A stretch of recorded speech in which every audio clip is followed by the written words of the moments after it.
المستقيم صراط الذين أنعمت عليهم غير المغضوب عليهم ولا الضالين. بسم الله الرحمن الرحيم. الحمد لله على نعمه الغراء وعلى تترى، والصلاة والسلام على سيدنا مولانا محمد المرسول بجديد البشرى وعلى آله وأصحابه الذكرين الله كثيرا بسره والنور. أما بعد، رب اشرح لي صدري ويسر لي أمري وارفعني قدري واحلل عقدة من لساني يفقهوا قولي وسدد لساني وفي قلبي برحمة سيدنا محمد صلى الله عليه وسلم.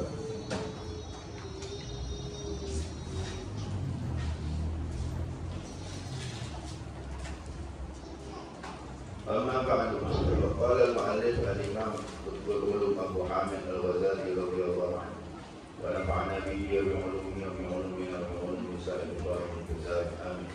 Berkata pengarang kitab Bidayatul Hidayah Imam Abu Hamid Al-Ghazali, semoga Allah meridai beliau, meridai kita, ibu bapa kita, guru-guru kita, zuriat kita, dan memberi manfaat, memberi berkat kepada kita dengan ilmu beliau di dunia dan di akhirat yang diterjemahkan oleh Al-Mahfum Rahmatul Hayy Al-Qayyum Al-Ustaz Al-Syekh Fahmi Zamzam Al-Maliki. Semoga Allah membuatkan pusara beliau, jadikan pusara beliau taman-taman syurga dan melimpahkan rahmatnya ke atas beliau. Amin. Amin.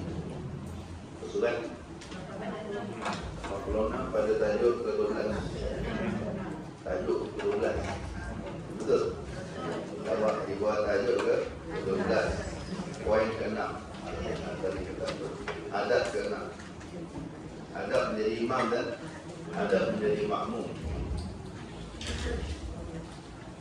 Keenam, hendaklah imam berdiam sekejap selepas membaca surah Al-Fatihah. Dapat mengambil nafasnya dengan sempurna, dan hendaklah makmum mengambil peluang masa berdiam imam ini untuk membaca surah Al-Fatihah. Yang sunnahnya imam Ba'mani kalau sembahyang jahriyah. Ini sembahyang jahriyah, sembahyang baca kuat. Adanya begitu. Kalau sembahyang sirriyah ya tak ada. Ya begitu tidak boleh tak main nafas. Tapi kalau jahriyah, selepas amin itu jangan adabnya ingat orang lelaki itu tak perempuan, orang kan jadi imam juga kan. Adab sama dia lah. Kalau lepas amin, jangan terus baca Fatihah.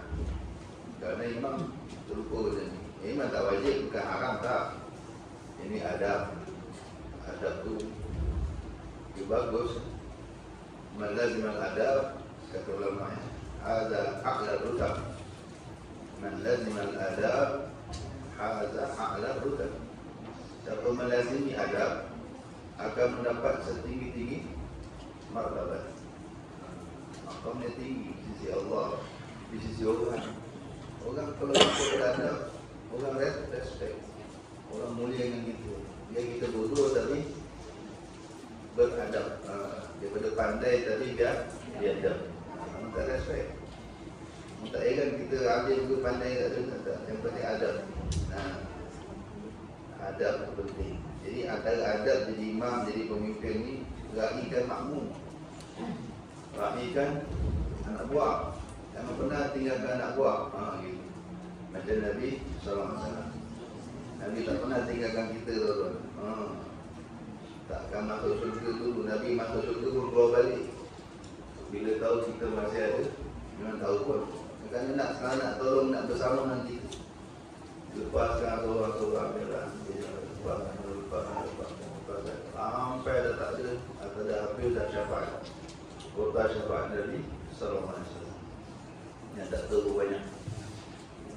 Kata Nabi SAW, aku kalau syafaat, inilah asyramu li akthar mimma fil ardi min syajar wa hajar.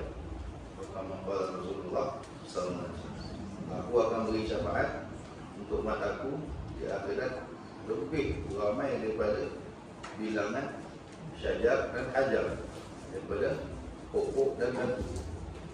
Banyak batu kita tak tahu, banyak pokok kita tak tahu. Itu kota syafaat Rasulullah SAW. Lama Nabi itu kita, Nabi dah patut untuk berehat kan. Dah patut masuk rehat je lah kan. Kita pada engkau lah kalau kita gitu. Kalau kita jadi ketua, itu pada engkau lah. Sudah boleh cakap, dah puas boleh cakap, boleh gila. Kalau kita kan, tak, Nabi tak gitu. Tak bayang. Dah masuk tu, untuk buka pintu je. Masuk, pijak untuk benarkan syurga dimasuki oleh orang lain. Lepas keluar balik. Keluar balik tuan-tuan. Padahal Nabi orang pertama masuk syurga. Buka pintu syurga, pijak syurga. Masuk rehat lah kan. Kat dunia dah puas dah, cukup lah. Kena pening batu, kena mati, kena pulau, kena dera, macam-macam. Cukuplah rehat. Tak. Ketua yang baik tak pernah tinggalkan anak buah sama-sama susah. Tunggu kita, tunggu kat sirat, tunggu kat mizan, tunggu kat haud. Nunggu hadapkan diri orang. Allah Akbar. Siapa pun jadi ketua ingat anak buah. Siapa nak sembahyang? Lupa je. Kita raihkan makmum. Sebab makmum belum baca Fatihah. Padahal boleh jadi masa imam baca Fatihah, kita ikut baca sekali, tak makruh. Biasa budak-budak je buat. Ya, bila imam baca Fatihah, dia ngajuk atau dia ikut. Biasa dah budak-budak saja. Orang tua tak ada. Orang tua ada juga saya tengok. Bila imam tu baca sedap, bola-bola besar, dia ikut belakang. Itu makruh. Sunat, bila imam baca Fatihah, kita dengar. Kalau dengar, kita dengar. Wa idza quri'a al-Quran fastami'u lahu, kata Allah. Bila dibacakan Quran, pasang telinga dengar untuk Quran. La'allakum turhamun, supaya kamu dapat rahmat. Dengar. Waladhdallin amin, baru kita baca imam diam. Imam diam tu jangan ada diam kalau boleh kan. Kata Imam Abdullah Haddad radhiyallahu anhu, bagus baca doa. Tak apa-apa dia baca surah, apa-apa baca sendiri lah. Ataupun dia nak Fatihah lagi sekali, tak elok, tak apa-apa, bacalah surah lain. Ataupun yang diamalkan oleh ramai ulama atau Imam Abdullah Haddad sebut di rakaat pertama, bacalah ayat Rabbi auzi'ni an ashkura ni'mataka allati an'amta 'alayya wa 'ala walidayya wa an a'mala salihan tardah wa aslih li wa adkhilni bi rahmatika fi ibadika as-salihin. Surah An-Naml. Surah An-Naml itu 19. Rabbi auzi'ni, doa itu doa Quran, tapi doa. Rabbi auzi'ni, ya Allah beri ilham padaku terus, jangan putus untuk mensyukuri nikmat-Mu. Ana syukur kepada an'amta 'alayya, yang Kau beri nikmat kepada aku, wa 'ala walidayya, ke atas ibu bapaku, wa an amala salihan, dan beri ilham kepada aku untuk terus beramal saleh yang Kau ridai, dan masukkan aku dengan rahmat-Mu dalam kalangan hamba-hamba-Mu yang saleh. Dua, rakaat pertama. Habis itu baru kita baca surah. Rakaat kedua, Rabbi auzi'ni juga dalam Quran, surah Muhammad, surah 6. Satu surah Al-Ahqaf, surah Al-Ahqaf 26. Rabbi auzi'ni an ashkura ni'mataka allati an'amta 'alayya wa 'ala walidayya wa an a'mala salihan tardah wa aslih li fi dhurriyyati. Sama juga doanya sama. Doa Nabi Muhammad. Tadi itu doa Nabi Sulaiman. Yang pertama itu doa Nabi Sulaiman. Rabbi auzi'ni an ashkura ni'mataka allati an'amta 'alayya wa 'ala walidayya wa an a'mala salihan tardah wa aslih li fi dhurriyyati inni tubtu ilayka inni minal muslimin. Yang kedua doa Nabi Muhammad sallallahu alaihi wasallam, Rabbi auzi'ni an ashkura ni'mataka allati an'amta 'alayya wa 'ala walidayya wa an a'mala salihan tardah fi dzalika ujub wa aslih li fi dzurriyyati. Solehkan untukku pada akan zuriat aku, beri kesolehan pada zuriat aku, anak kita, cucu kita, cicit kita. Daripada sekarang minta, walaupun tak kita ada cucu tidak kan, atau cicit, wa aslih li fi dzurriyyati. berikan kesolehan untukku pada zuriat sampai hari kiamat kita niatkan. Semua anak cucu kita baik-baik lagi, soleh-solehah, amal bagus. Wa aslih li min dzurriyyati inni tubtu ilaik wa inni minal muslimin. Sesungguhnya aku taubat kepadamu dan aku termasuk orang yang bersalah diri. Surah Al-Qaf boleh rujuk. Amal apa ini? Dua Rabbi Auzi'ni, dua doa ibad. Doa Nabi Sulaiman dan doa Nabi Muhammad sallallahu alaihi wasallam. Itu antara yang dianjurkan ulama. Aku nak buat masa diam bagi imam. Waladhdallin amin. Kita bagi laluan makmum baca Fatihah dia kan. Daripada temenam doa. Rakaat pertama Rabbi Auzi'ni, Ashkurah yang nanti tadi dan sebelum tadi. Rakaat kedua Rabbi Auzi'ni. Kemudian barulah imam start baca surah. Ini adabnya. Tapi kalau tak nak Waladhdallin amin, Bismillahirrahmanirrahim, melantak tak buat. Terserah kan. Jadi kadang makmum jadi kalut tu. Tak semua orang boleh fokus untuk bacaan dia bila dia dengar sesuatu yang menarik. Sedap dia dengar dia tu baca sedap sangat. Kadang makmum sampai dia terlupa tak baca Fatihah. Tu kali kan. Waladhdallin amin. Bismillahirrahmanirrahim. Ar-Rahman. Sudah best lagu pula. Dah dia letak baca dulu menghayati imam. Dah tahu Allahu Akbar. Dah Fatihah belum lagi. Dah bukan tahu. Kalau tahu undang-undang benar. Ya. Dengar dengar Fatihah. Jangan sampai tertinggal 3 rukun panjang. Kemudian apa? Itu bayangkan cuma ketika kita belajar ada juga kaul pendapat kalau solat jahriyah makmum tak wajib baca Fatihah. Ada kaul. Jadi kalau ada masa-masa kita nak kata malas ke mana, kita was-was. Ada kaul, ada pendapat. Ketika solat jahriyah atau jahriyah tadi, solat yang imam baca kuat, kita dengar ni, kita makmum tak wajib baca Fatihah. Jadi kalau kita tergalih gitu kan, kalau kita menerokok, kalau ni kan, kita kalau tahu senang, kalau nak ikut yang asal tu wajib baca Fatihah, tetap di pendapat yang tamat wajib baca Fatihah. Habiskan secepat mungkin, jangan sampai imam jangan tertinggal dari imam 3 rukun panjang. Itu kita praktikal sikit lah. Jadi kalau kita agak rumit atau apa ya dengan ada masa-masa nak taklid pendapat yang kata bila solat jahriyah imam baca kuat, kita dengar maksud Fatihah ketika itu makmum tak wajib, imam saja wajib. Ada pendapat masa-masa nak pakai ada masa-masa. Ada ulama buat gitu. Dia tergalih dengan bacaan imamnya. Imam kosong pagi juga. Bila gurunya ke siapa? Baca bila jadi imam baca surah apa tu? Surah Al-Mursalat. Sebiji mengingatkan dia, kita kenal Rasulullah SAW. Nabi baca Quran buat. Mesti ada lagu dia. Nabi mengarahkan kita baca Quran pakai lagu. Lam yataranna bil Quran falaysa minna, kata Nabi SAW. Siapa tak berlagu baca Quran, dia bukan dari kami. Tapi kalau baca berita itu, Bismillahirrahmanirrahim. Amma yatasaalun 'anil naba'il 'azim alladhi hum fihi mukhtalifun kalla saya'lamun thumma kalla saya'lamun. Kalla kalla inna insana baik. Mungkin dihayati dia faham mana.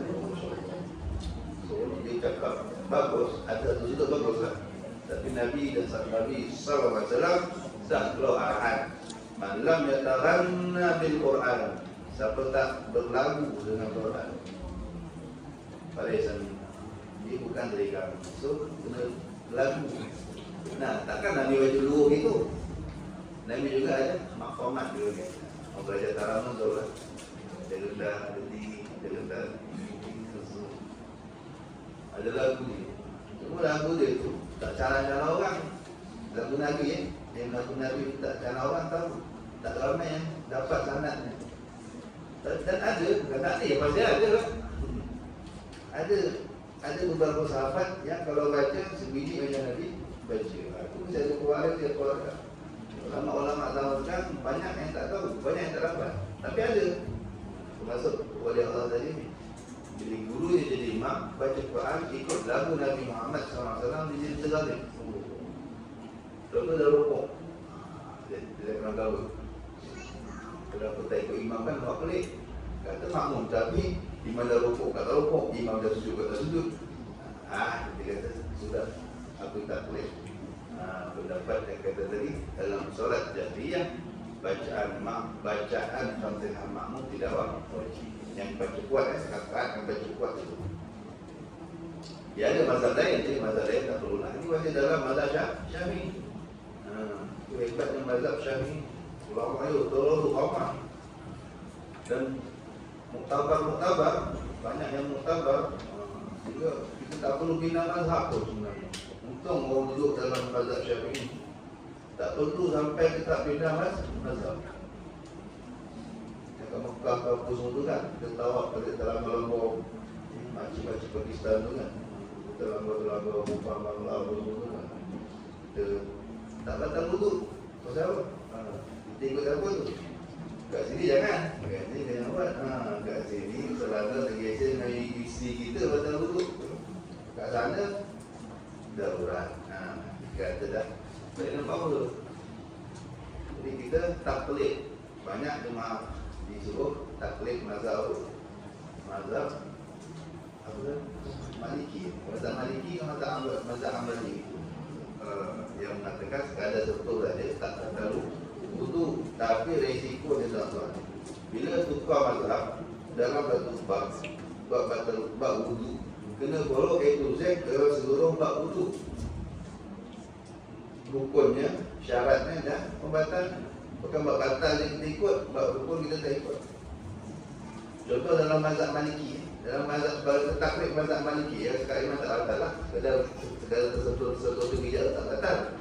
Ini mazhab Maliki. Tapi mazhab Maliki dalam bab wudu, ketika wudu wajib gosok. Tak boleh cucuk gitu je. Baik. Tapi kata mazhab kita tak apa. Mazhab kita tak gosok. Cepur dalam kolam boleh main sikit pun dah selesai lah. Tak ada. Tercucuk kat pipe atau kat shower tercucuk tak salah. Tak wajib gosok mazhab kita. Mazhab Maliki wajib. Kalau kita tak kena mazhab Maliki, bahasa wudu dah tak ikut mazhab Maliki. Kericik. Kita study seluruh bab wudu mazhab Maliki. Pembatalnya pula, kita tahu pula pembatal untuk mazhab Maliki. Tidak batal, tapi seingat saya pun tak tahu pasti. Seingat saya sendawa itu batal wudu. Tak salah saya mazhab Maliki. Sendawa lepas makan biryani, habis sendawa je batal lagi. Jadi terleceh, jadi senang. Sebenarnya tak perlu. Jadi tak perlu tukar mazhab pun. Dalam kita cuma contoh ni. Dalam mazhab Syafi'i aku pun ada je ulama kata tak betul. Pasti. Dia tak payah dengan mazhab, senang. Kemudian apa tadi? Itu waktu adabnya. Jangan terus baca Fatihah. Bagi laluan makmum untuk baca Fatihah ni. Dengan demikian makmum akan dapat sepenuhnya mendengarkan bacaan imam. Jadi bila kita dah habis Fatihah, kita dah buat bacaan dari kita, makmum dah jalan Fatihah dia. Kita start baca surah. Makmum kembali mendengarkan bacaan surah kita. Dan makmum jangan baca surah. Makmum jangan ikut baca surah. Dengar saja. Dengar tu pun pahalanya sudah hebat. Kecuali bila dia tidak mendengar bacaan imamnya, speaker terpadam ke contohnya. Kalau dia duduk jauh tak dengar, barulah makmum boleh baca sunat baca surah. Kalau tidak makruh. Imam baca surah, dia pun nak baca surah, makruh. Ketujuh, adab ketujuh. Hendaklah imam jangan membaca tasbih rukuk dan tasbih sujud, subhana rabbiyal azim, Subhanallah rabbil a'la wa bihamdihi lebih dari 3 kali. Ingat, imam jangan baca lebih dari 3 kali. Kalau baca lebih makruh. Imam bukan. Siapa orang rakam, orang cepat, orang pergi macam. Makmum tak kisah. Imam ni. Atas sembahyang seorang-seorang tak perlu. Jangan lebih ketika dan jangan lebih ketika membaca tasyahud awal daripada perkataan Allahumma shalli ala Muhammad. Atau nak tambah Allahumma shalli ala Sayyidina Muhammad. Tasyahud ayat awal sampai sini saja. Jangan tambah lagi. Wa ala ali Sayyidina Muhammad. Itu khilaf ulama, ada yang kata tak sah, ada yang kata sah, ada yang kata tak bagus, ada yang kata bagus. Itu tahiyat awal. Lepas tu naik. Jangan lebih. Tahiyat awal ni rukun pendek. Kalau panjang sengaja batal. Satu. Tapi kalau rokok, sujud itu rukun panjang, betul. Rokok, sujud rukun panjang. Berapa lama nak rokok, rokok lah. Berapa lama nak sujud, sujud lah. Tak kisah pun. Tapi kalau seorang silakan. Berapa lama nak sujud lah. Kalau tuan-tuan semuanya apa tu? Semuanya gerhana. Kena ikut semuanya yang real, yang betul-betul ori. Minta afdal. Sujud ni Allah Akbar.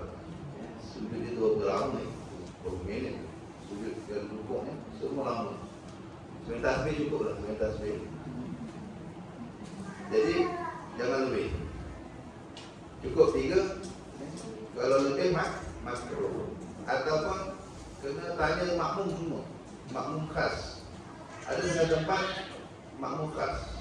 Kita lah kan makmum khas. Okey, pagi kita nak sembahyang zuhur kat sini. Orang tak boleh, kita kunci. Makmum khas lagi. Makmum mahsuri.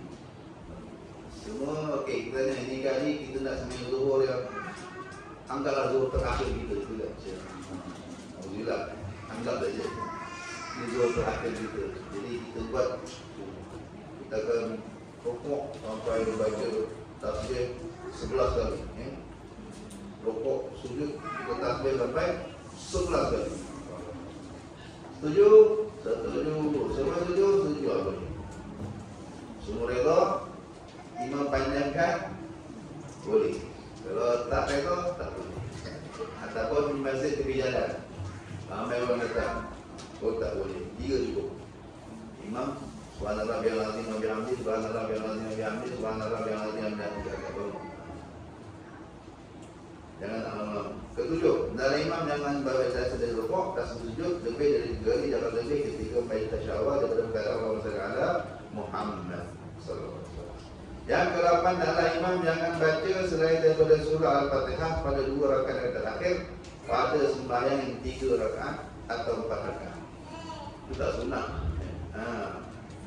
Rakaat yang baca surah ni hanya rakaat pertama dan rakaat kedua. 3-4 tak ada surah. Dan jangan dia suka memanjangkan bacaan, seperti memanjangkan doa di dalam tasyahud akhir. Ini sama juga. Lepas tasyahud akhir tu memang banyak doa. Macam-macam orang nak baca. Yang warid, yang maksud, yang datang dari Nabi SAW, macam-macam. Tapi bagi imam jangan. Imam kalau nak sambung fil alamin innaka hamidum majid, kalau nak juga tambah doa, jangan banyak-banyak. Kaedahnya berapa banyak boleh tambah, berapa lama kita tahiyat tadi. Bagi imam bagi imam, makmum silakan. Nak 100 doa ke 1000 doa ke tak kisah. Satu doa nak ulang 10 kali itu tak kisah. Tapi bagi imam, garis panduannya untuk baca doa tambahan selepas tahiyat akhir. Ingat, ini saat doa mustajab. Sebelum salam, antara waktu doa sangat mustajab. Jadi saya kalau kita tak berdoa ke situ, cuma imam kena ingat, awak imam, awak ada adab etik yang perlu dipatuhi. Jadi bagi imam nak tambah sikit doa boleh. Berapa lama ulama kata jangan lebih kadar tahiyat awak tadi. At-tahiyatul mubarakatuh shalawatut thayyibatu lillah. Assalamu alayka ayyuhan nabiyyu wa rahmatullahi wa barakatuh. Assalamu alayna wa ala ibadillahi shalihin. Asyhadu an la ilaha illallah wa asyhadu anna Muhammadar Rasulullah. Allahumma shalli ala sayyidina Muhammad wa ala ali sayyidina Muhammad kama shallaita ala sayyidina Ibrahim. Yo saat katalah betul ini, katalah betul ini. Atau setengah minit tu. Nah, nak tambah doa-doa tu setengah minit. Adabnya lebih tu makruh. kutuk kat belakang tu, bila Nabi Alhamdulillah banyak kutuk kecil. Belakang orang kutuk gitu. Jangan makan supas anak orang. Itu ada. Ya, makmum bebas. Kalau lama silakan. Katanya sembahyang sendiri silakan. Banyakkan doa kat situ, insya-Allah kabul. Ini khasnya doa meminta perlindungan dari 4 perkara. Allahumma inni a'udzubika min adzabi jahannam, wa a'udzubika min adzabil qabr, wa a'udzubika min fitnatil mahya wal mamat, wa a'udzubika min fitnatil masiihid dajjal. Itu jangan tinggal. Nak di akhir zaman, kita di zaman ambang dajjal. Bacalah, amalkan. InsyaAllah dajjal keluar kita tak sedar, tak tahu. Tahu breaking news. Breaking news dajjal dan alhamdulillah. Mati tak tahu cerita pun. InsyaAllah. Baik, jangan jumpa tuan-tuan. Jangan jumpa. Janganlah ulangan nak jumpa. Dajjal tak selamat kita nak tahu cerita. Biar tahu dah mati dia juga. Yang ke-9, hendaklah imam berniat ketika memberi salam itu akan mengucapkan salam kepada ahli jamaah. Assalamualaikum tu imam niatkan juga beri salam kepada ahli jemaah dan ahli jemaah pula. Jadi kita bagi salam makmum, niatkan juga dengan salam mereka itu menjawab akan salam imam. Boleh. Bagus. Itu ada saling berdoakan. Yang ke-10, hendaklah imam duduk sekejap selepas selesai daripada salam. Imam duduk sekejap selepas selesai daripada salam, dan hendaklah dia menghadap kepada para makmum dengan mukanya, dan jangan dia menoleh ke kiri atau ke kanan. Faham teman? Ini adab juga. Antara adabnya Nabi SAW selepas sembahyang, Nabi akan menghadap sahabat-sahabat. Ada tengok semua orang. Kalau lepas subuh tu dalam riwayat Nabi selalu tanya, ada sahabat pemimpi tak orang tanya? Ada. Hai Rasulullah, apa kau mimpi? Dia puji ke Nabi pun tak ada. Maksud mimpi tu begini, begitu, begini. Saya Rasulullah, mimpi apa tadi? Nabi tak ada. Itu adalah rutin harian, rutin pagi Nabi selepas subuh. Nabi akan tanya, man minkum ra'a ru'yah. Satu malam tadi mimpi apa tu, boleh. Nabi akan tak ada. Kalau tak ada, kadang Nabi di situ. Tadi saya mimpi. Mimpi kau tak tahu, mimpi Nabi tu wahyu. Mimpi Nabi saya takbir. Apa yang Nabi nampak, itu. Apa yang Nabi mimpi, itu. Nabi kata, Nabi aku melihat umatku akan perang naik Armada, kalau tak terbayang masa tu tuan-tuan. Islam tak apa tegat. Kekuatan darat pun tak ada. ATM apa kata? ATM. Apa begitu terdarat tu? ATM. Terus mau. CDM. Tentera darat Malaysia. Kan? Sahabat tentera darat pun tak ada lagi. Kuda pun tak cukup. Golden pun pengadaan naik golden. Tiba Nabi kata, aku mimpi umatku berperang dengan armada. Yang armada, kapal laut. Itu canggih zaman dulu ada armada, dia canggih. Mata yang melakukan. Tidak ada armada. Tidak ada kapal-kapal besar. Adalah kemenangan kuat. Hebat. Sahabat tu. Tak terbayang. Macam mana kita kat tengah padang pasir. Tiba-tiba boleh punya armada. Angkatan laut. TUDM. ELDM. Itu Nabi mimpi asalnya. Depan orang sahabat perempuan lah tu Nabi kata Ummu Malhan wa anti minhum, kata Nabi Muhammad. Ummu Malhan, kau pun termasuk dari dia orang. Kau pun ada dalam tu. Lagi masih boleh, ibu rumah dia, aku perempuan, macam mana boleh ikut angkatan tentera laut pula. Rupanya berlaku zaman Sayyidina Muawiyah. 20 tahun lepas dia, 20 tahun. Zaman Sayyidina Muawiyah nampak. Kata Islam tadi ada armada. Nabi dan Allah begitu. Mimpi Nabi wahyu. Banyak Nabi mimpi. Nabi pernah tengah-tengah duduk juga terlayang. Bangun Nabi senyum. Masya-Allah. Sahabat tanya kenapa senyum? Aku mimpi. Dan ada di mimpi. Tengah-tengah duduk terlayang. Mimpi apa? Aku lihat umatku nak menyeberang sirat. Jatuh-jatuh. Tegak-tegak sirat. Lebih halus dari rambut, lebih tajam dari pedang, lebih gelap dari malam. Saya memang tergagak. Takut jatuh. Dan dia rasa nak jatuh, tiba-tiba ketika dia tengah cemas, panik, ini memang penentu ni kan. Ini kan last. Kalau lepas surga, tak lepas datang, tiba-tiba datang selawat-selawatnya kepada aku. Selawat yang dibaca kepada aku datang, tegurkan kaki dia, mantapkan kaki dia, sampai dia selamat ni. Itu Nabi ni. InsyaAllah, untung korang nak selamat, banyak baca selawat. Itu mimpi Nabi ni. Ini hak, ini wahyu. Siapa nak selamat lintas, rajin-rajin baca selawat. Jangan kurang tak baik daripada 300 kali selawat. Jangan kurang, biar lebih. Kalau boleh 1000. Biasakan 1000. 500 pun bagus dah. 500 saya kata Nabi SAW, man shalla alayya fil yawm 500 marrah lam yaftaqir abada. Satu selawat kepada aku satu hari 500 kali, takkan fakir selama-lamanya. Tak susah. Siapa rasa susah, ekonomi susah, try. Satu hari 500. Kalau buat sekali duduk, buat lepas bayar 100. Lepas subuh 100, lepas zuhur 100, lepas asar 100, lepas maghrib 100. InsyaAllah. Tengok.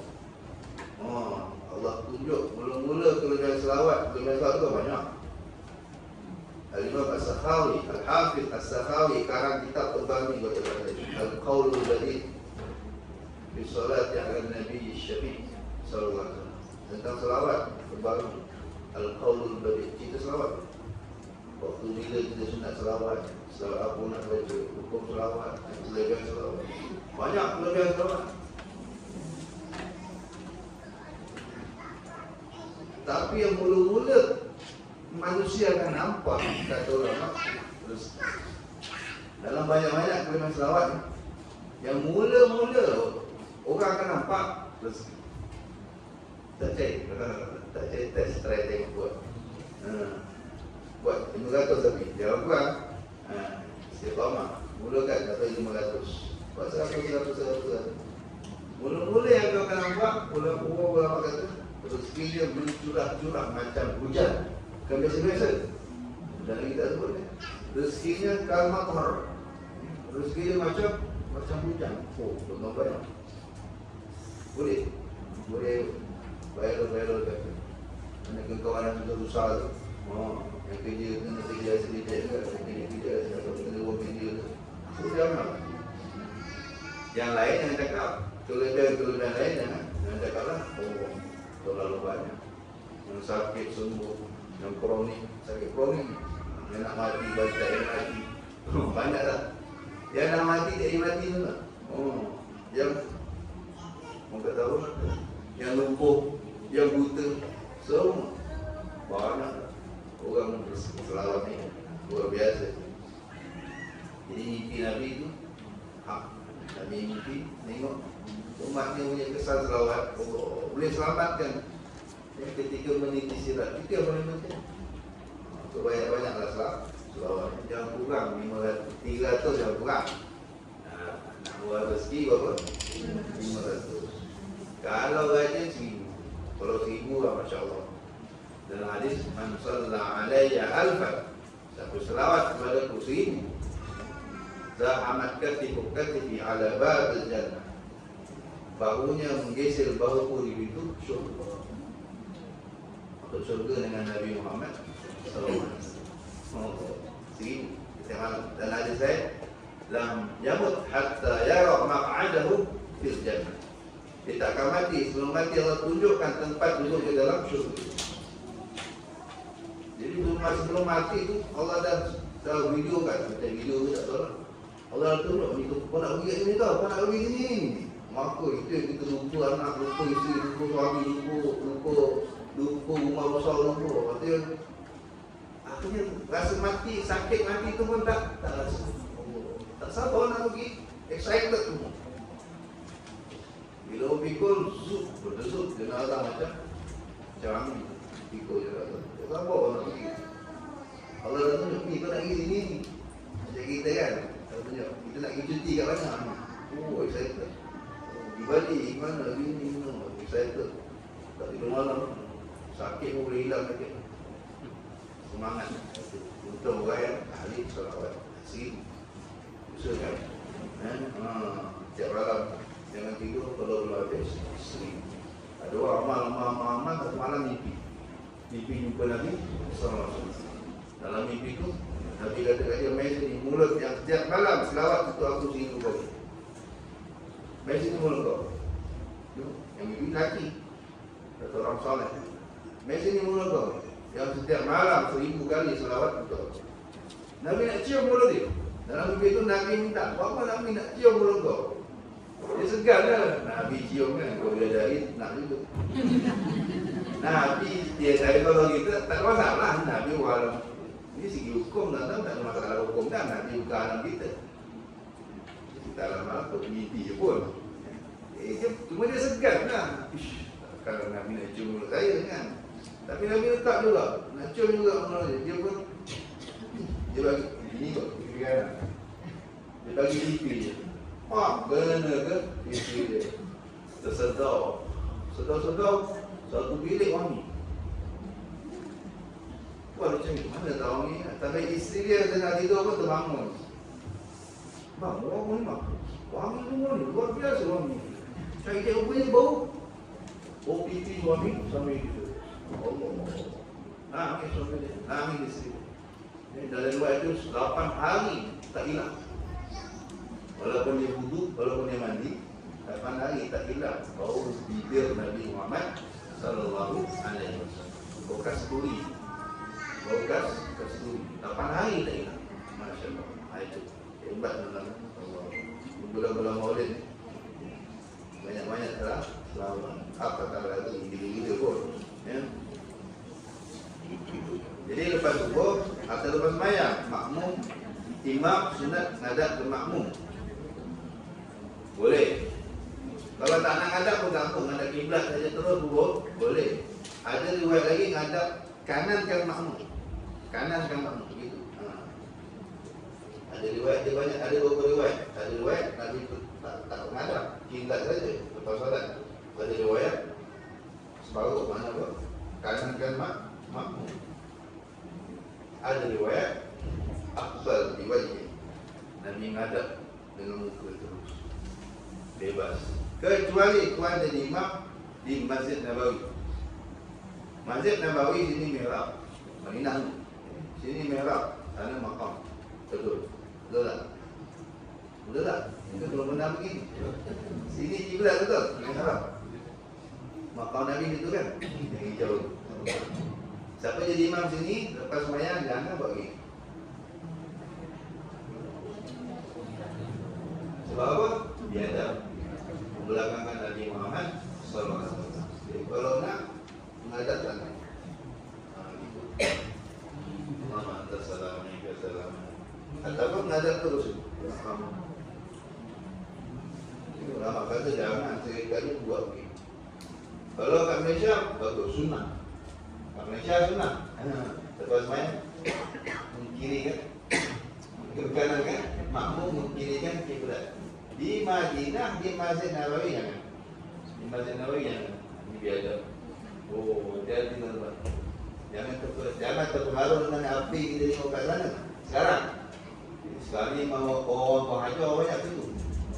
Ramai yang duduk depan makam Nabi tu mundur kaki kepada si sandal kat pinggir. Biasa tengok kan, baca Quran, tunjuk kaki depan makam Nabi tu. Sebab Kaabah pun depan. Orang ajar, jangan terkesan, jangan terikut. Itu tak ada adab. Biar adab. Walaupun Nabi sudah meninggal, tetap kita wajib hormat macam masa hidup. Sunat tuan-tuan.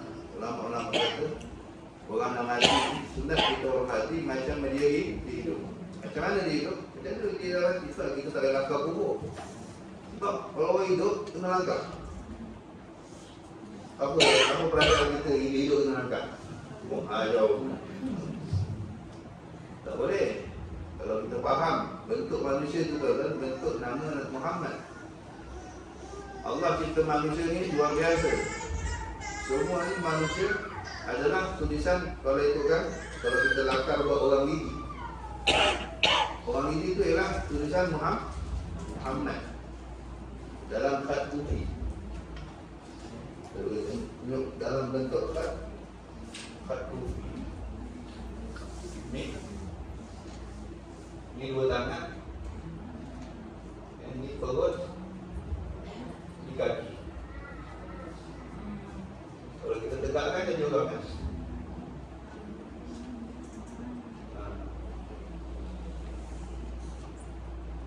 Untuk manusia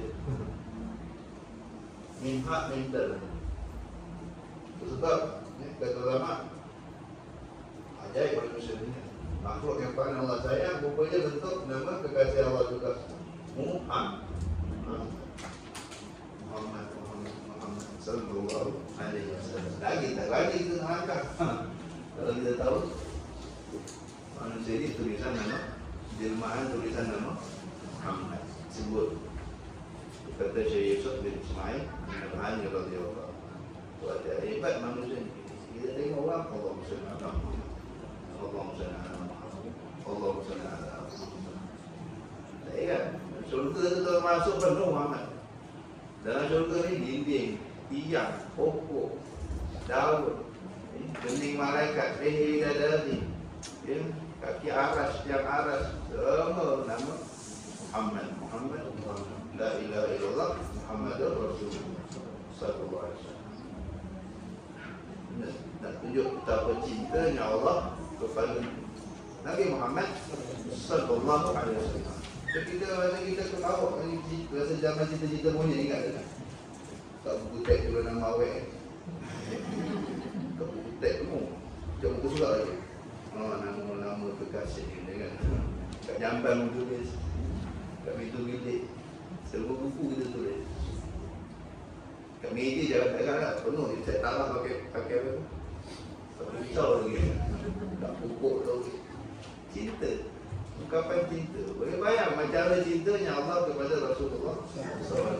Sana sini Muhammad, Muhammad, Muhammad, Muhammad, Muhammad, Muhammad, Muhammad, Muhammad, Muhammad, Allahumma salli wa sallim ala ya Allah.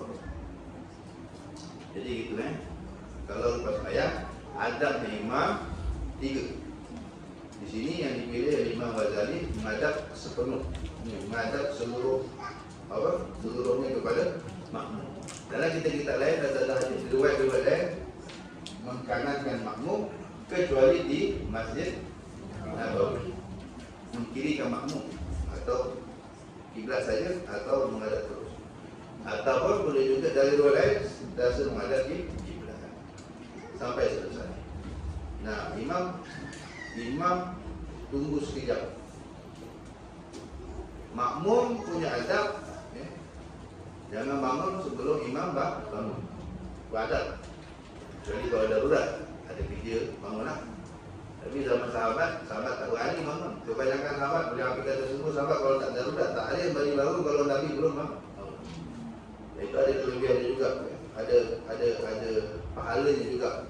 Pahala yang khas menunggu imam bangun. Ada pahala khas. Dalam riwayat itu pahala khas.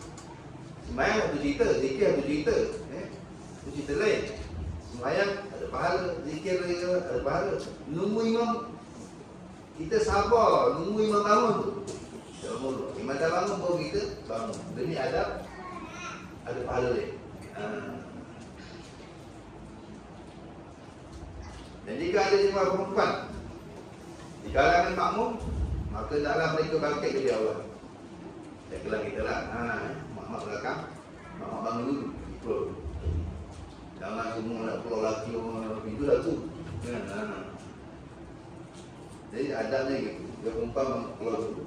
Dah habis selesai, baru laki-laki bangun. Dia perempuan tak perlu tunggu Nabi lah. Perempuan tak perlu tunggu imam lah. Kalau dah bersahabat, tak. Disuruh balik dulu. Tapi kita perempuan tak perlu tunggu imam untuk laki. Yang perempuan kena, adabnya perempuan, dia bangun dulu. Supaya clear baik. Supaya dia tak tembung-tembung dengan lelaki. Dan jika ada jemaah perempuan di kalangan makmum, adalah mereka bangkit lebih awal, tak payah tunggu imam. Dan jangan ada di kalangan para makmum laki-laki itu orang yang bangkit meninggalkan tempat duduknya sebelum imam bangkit dari tempat duduknya. Ini adab yang dah putus. Nama sahabat, nama Nabi tak kira tu kan. Tak berani. Kata guru dengan murid kan. Tapi guru belum bangun takkan murid tak bangun. Ajar. Macam tak sekarang kan. Beri loceng ke, mahu. Cikgu bau tak? Bau nak masuk. Bau nak kata tutup buku. Sekarang belum tutup lagi. Itu ajar. Tak betul. Cikgu dah bangun, baru murid bangun. Dan dalam imam bangkit dari tempat duduknya menuju ke sebelah kanan atau kiri. Jadi duduk di mihrab. Maksud tu di mihrab. Imam biasanya akan ada di satu tempat namanya mihrab. Mihrab ni satu tempat paling mulia dalam masjid. Masjid tu semua mulia. Setiap inci masjid mulia. Wajib dimuliakan. Haram dikotorkan. Haram dinajiskan. Setiap inci masjid. Walaupun masjid itu belum ada bangunan, dah wakaf tanah. Di tanah saya nak wakaf masjid. Sejak itu haram dinajiskan, haram dikotorkan. Dah boleh iktikaf, dah boleh pergi. Dapat pahala lah. Dah orang junub tak boleh di situ, orang uzur perempuan tak boleh duduk di situ. Walaupun tanah pun sama, tapi dah wakaf untuk masjid. Tak boleh buang najis kat situ, tak boleh apa? Tak boleh, haram. Memotorkan saja pun tak boleh, foto buku kan. Buku najis ke? Tak najis, tapi foto buku mata-mata. Haram. Sikat rambut. Rambut najis ke? Tak, jatuh. Foto. Haram. Lelaki pengen nyambut jatuh, biar je. Tak putih. Haram. Kan tak boleh. Boleh sikat rambut. Boleh betul buku. Putih masuk. Masuk poket. Terbuang ke luar. Walaupun bukan najis, tapi kotor. Sebab haram pakai selipar masuk dalam masjid. Kotor-kotor tu kan. Bawa selipar kotor. Apalagi selipar najis. Selipar bernajis. Selipar kotor. Selipar tu sifatnya kotor. Kecuali selipar baru beli khas untuk dalam tu lain. Beli baru kedai lagi. Pakai terus dalam masjid. Khas untuk pakai dalam. Tak ada masalah. Macam kita kat Mekah kan. Ada orang tak boleh sami, tak boleh tawak kalau apa direct air ni kan. Boleh bengkak kaki dia. Dia pakai apa? Selipar yang sedap sikit, lembut pun panggil apa? Yang amal tu apa nama? Apa? Kalau kasut Skechers, kalau selipar apa tu. Dia tak payah lah kalau nak pakai Skechers. Kasut tak boleh kalau tengah ihram kan. Apa selipar yang sedap-sedap tu, asal di yang lembut-lembut boleh. Asalkan selipar baru. Atau selipar tu khas untuk dalam masjid. Atau selipar tu khas yang kita pakai untuk tawaf atau untuk sah. Tak ada masalah. Tak kena pakai apa, kat sana pun tak marah, ramai je pakai. Sekarang kasut-kasut dibuat. Tapi segi hukum haram. Kalau kotor atau najis haram. Itu masjid. Tapi paling mulia dalam masjid ialah sudut yang dipanggil mihrab. Paling besar pahala kalau kita ibadat di masjid. Mana-mana tempat masjid kita ibadat, dia pahala. Dapat iktikaf. Tapi kalau boleh masuk dalam mihrab, semayang kat situ, ibadat kat situ, baca Quran itu, lagi besar pahala. Bila ada semayang jemaah, rahmat Allah turun dalam satu jumlah yang besar. Tak tunggu soalan, rahmat Allah turun. Bila ada rumah Islam berkumpul, kata satu orang, satu mufti Jeddah, almarhum mufti Jeddah, Abdul Qadir bin Ahmad As-Sakaf, bila umat Islam kumpul, jadi kita dikumpulkan, umat Islam, semua Islam kumpul. Allah pasti turunkan sejumlah rahmat yang lebih banyak daripada satu orang wali duduk seorang-seorang dalam bilik berzikir. Satu wali zikir seorang-seorang dalam bilik, Allah pasti turunkan rahmat yang luar biasa. Tapi keelauan jumlah rahmat yang Allah turunkan ketika umat Islam kumpul. Tak kisahlah kumpul untuk mengaji ke, kumpul untuk semayang ke, kumpul untuk bertolong ke. Itu satu jumlah rahmat yang amat besar turun. Bila rahmat turun, azab terhindar. Bila rahmat turun, azab lagi. Itu tujuan kita disuruh kumpul dalam Islam, banyak acara berkumpul untuk ilmu, ziarah, ceramah, gotong royong, apa lagi, jemaah, banyak acara jamaah gitu. Dan yang mula-mula dia turun ke siapa? Imam. Imam yang dapat semua dulu. Kat mana turun? Di Mihrab. Turun Mihrab sebab berkat. Imam dapat semua dulu. Kemudian baru dia pecah-pecah kepada makmum belakang. Lepas tu kanan, kiri, belakang, tengah, kanan, kiri, sab ketiga, tengah, belakang. Terus bagi buah, sampailah sab paling belakang dapat ni, baru. Sebab sebenarnya Mihrab tu rebutan. Sebenarnya, tapi orang kita tak tahu. Rasa macam seram sejuk juga tengok Mihrab tu kan. Rasa macam seram pun ada, sebab dia kecil kan. Biasa dengan bajet besar. Macam ni Mihrabnya besar. Sebenarnya bagus. Itu sebab imam jangan lama-lama kat situ. Dia kata, duduk sekejap. Jangan lepas main tu, bantai pula macam kau ada hijau kat situ. Tak keluar-keluar, dah orang lain nak masuk, dah keluar. Tak, Mihrab rasa kecil. Sebab adabnya, kalau Mihrab kecil, imam sekejap, lepas tiga-tiga doa dah keluar. Sunat pergilah ke kanan, pergilah ke kiri. Mihrab kosongkan, bagi can. Siapa yang tahu nilai Mihrab, dia akan pergi main dekat situ. Kalau imam ada, tak boleh. Ustaz, Mihrab ini kat mana?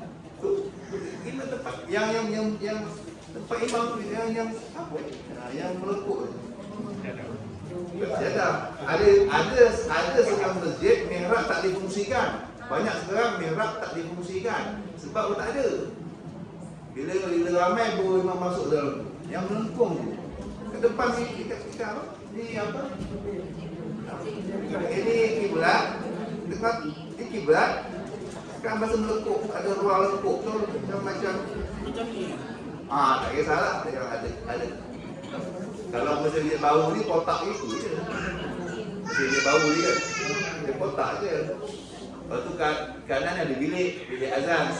Ni bilik imam. Tengah-tengah tu Mihrab. Kalau masjid lama dia melengkung macam ni. Kalau masjid apa tu? Masjid together sikit je. Kecil. Maksudnya kita disunatkan pergi ke tempat melengkung tu. Masuk dalam tu sembahyang. Sembahyang ke, zikir ke, wirid ke. Itu tempat imam sebenarnya. Biasa imam duduk situ. Biasa ngam-ngam untuk seorang je. Kalau masjid lama-lama, imam ngam-ngam duduk seorang je. Biasa je. Tapi kebanyakannya imam dengan Mihrab tu jauh. Ini cerita sekarang. Jadi ini cerita dulu. Ini kitab tahun 505 Hijrah. Tahun 500 Hijrah. Tahun ni cerita. Dulu memang kita pun dulu-dulu pun orang main dalam tu. Atau sekali kalau orang ramai, imam tak akan masuk situ sebab nak dia makmum boleh santakkan. Tapi kalau sekarang kita semain jemaah orang tak ada, jadi dia keluar dia tengah-tengah masjid dia sembahyang. Orang dua orang dia pergi ke tengah. So tak timbul lah isu ni. Ingat ini kitab tahun dikarang tahun 500 Hijrah. Sekarang dah 1444. Itu dulu. Tapi masih ada masjid-masjid yang memfungsikan Mihrab untuk imam. Jadi bila imam dah ada situ jadi imam, lepas main jangan lama-lama. Lepas sikit-sikit pun dah stop. Bagi can. Tapi kerana orang tak nak, tak apalah. Memang tak nak pun, tak boleh jumpa pun orang cari Mihrab kan. Banyak tahu je. Mihrab tu bahasa Arabnya mihrab, alat perang. Dari kata harbun. Harbun perang. Mihrabun alat perang. Perangan siapa tu? Perangan nafsu, syaitan. Ikut kita lepas main nak keluar pergi melepak, pergi main bola ke apa. Tak, lawan nafsu dulu situ. Baca Quran, selawat, zikir, etikad lagi sama lagi. Atau kata inilah alat untuk melawan perang dengan musuh-musuh kita. Tahu nafsu syaitan apa dunia kan. Maka dinamakan mihrab. Kita Nabi Zakaria perkataan mihrab Allah sebut dalam Quran. Siti Maryam tu Nabi Zakaria kunci dalam mihrab. Mihrab tu kunci. Mihrab masjid apa tu? Masjidil Aqsa. Siti Maryam dikunci dalam mihrab. Zakaria apa tu? Inna ada rabbahu apa? Siti Maryam dikunci dalam mihrab. Kullama dakhala 'alaiha Zakaria mihrab, kullama dakhala 'alaiha Zakaria mihrab. Berujuk 3 surah Al-Imran. Setiap kali dakhala 'alaiha, Nabi Zakaria masuk jumpa Siti Maryam di dalam mihrab ni. Wajada indaha rizqa. Didapati ada rezeki, buah-buahan di luar musim. Bukan musim anggur ada anggur, bukan musim tin ada tin, bukan musim zaitun ada zaitun, bukan musim apple ada apple. Padahal mihrab ni dikunci 7 lapis. Satu riwayat kata 7 lapis. Nak masuk ke mihrab tu daripada luar masjid nak ke mihrab tu, Siti Maryam dikunci, dijaga. Nabi Zakaria jaga kunci sampai 7 lapis. Tak ada siapa boleh masuk kecuali hanya Nabi Zakaria. Kejut Nabi Zakaria, dia masuk ada buah. Mana datang buah ni? Anna laki hadha. Macam mana kau dapat buah ni? Apa kata Siti Maryam? Masih kecil, umur berapa tahun, belum head lagi tu. 7 tahun ke 6 tahun. Dia ni, buah ni indillah, dari Allah, dari sisi Allah. Aduh, muncul keramat. Itu keramat Siti Maryam. Perempuan tak mungkin mujizat, perempuan bukan Nabi, perempuan berarti karam. Perlu head lagi pada itu. Sudah ada karam. Siti Maryam alaihissalam, mak Nabi Isa, ditempatkan di mihrab. Itu alasannya kenapa dikata di sini hendaklah imam duduk sekejap, sekejap. Jangan lama-lama dia balon sampai itu. Dikit tarekat dulu dia baca situ kan. 2 jam sikit tu lepas mayang cukup jadi ringkas, doa dah keluar. Selepas salam, lepas tu dah ada ke kanan, kata pergi. Bagi cara orang masuk ke situ, ambil berkat. Siapa yang nak lah, kalau tak nak tak apa. Tapi biasa tak nak, tak tahu. Lepas ni bijak bebas, perempuan jangan lagi dia. Jika ada jemaah perempuan di kalangan, makmum. Tapi kalau di Madinah, tuan-tuan, mihrab Nabi itu dijaga polis. Orang kalau tahu, orang tahu. Orang kalau boleh nak semayang kat situ. Tapi polis dia tu dulu yang orang tu. Orang berhati, boleh tak ada, orang tu. Semua orang nak ambil berkat, duduk di mihrab Nabi SAW. Tahu kan mihrab Nabi? Ada tulis mihrab Nabi SAW. Lekuk kecil sikit. Ramai orang cita-cita nak boleh semayang di mihrab itu, ambil berkat. Tapi semua ulama kata, seperti Syekh Zakaria Kandalawi kata, banyak kali aku semayang masuk masjid, masuk raudhah tu dalam raudhah.